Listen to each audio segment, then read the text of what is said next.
mi ne avrei più pensare, dopo mi avevo 92 anni ormai, a vedere una roba così.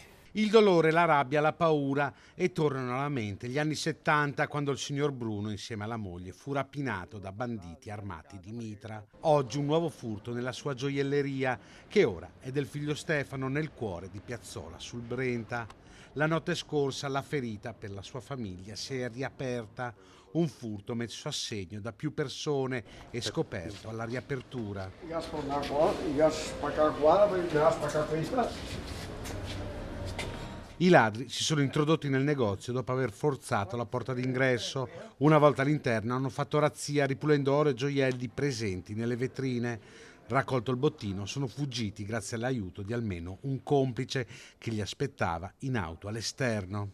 Sono arrivato qua stamattina e ho trovato le porte aperte spalancate come fio dentro, con sua moglie, e c'è stata notte e ha portato via tutto, basta. Era la prima volta che succedeva un colpo così? Qua? Sì. No, io ho avuto ancora nel 79 che io entro in 4 col mitra e mi ha buttato per terra e mi ha chiavato tutto, porta via tutto. E ancora se morivo a pagare le conseguenze perché ho la moglie che non sta tanto bene. In piazza Camerini sono arrivati i carabinieri della stazione della compagnia di Cittadella che stanno conducendo le indagini a partire dall'esame delle telecamere di videosorveglianza della zona.